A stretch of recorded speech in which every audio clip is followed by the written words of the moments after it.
সামনে আমাদের আগত যে সমস্ত কম্পিটিটিভ এক্সামগুলো আছে, SSC group C, SSC group D এবং কলকাতা পুলিশের মেন, তো এই পরীক্ষাতে আমাদের জিকেটা একটা খুব ভাইটাল পোর্শন। তো জিকেটা খুব কম টাইমের মধ্যে আমরা কিভাবে প্রিপারেশন নেবো, যদি একটু আপনি বলেন।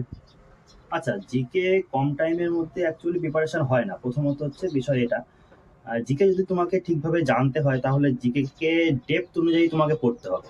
এবার কতটা ডেপথে তুমি পড়বে, কতটা ডেপথে পড়বে না, সেটা একটা বিষয়। তো একটা মোটিভ এরকম হয় যে তুমি জিকে র্যান্ডম পড়তে শুরু করলে কোনো বই থেকে, লুসেন্টের কিছু বই আছে, কিছু ভালো ভালো আরো বই আছে, সেগুলো থেকে তুমি পড়তে পারো, এটা একটা মোটিভ হয়।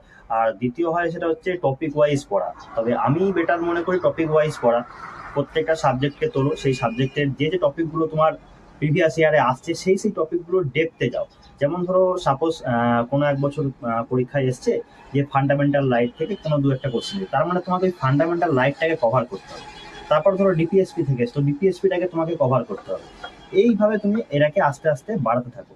আর বাকি সমস্ত যে জেনারেল নলেজের কোশ্চেনগুলো আছে সেগুলোকে তোমরা প্র্যাকটিস সেটে প্র্যাকটিস করো, তোমাদের সকলেরই এক্সাম খুব ভালো হবে এই আশা করছি।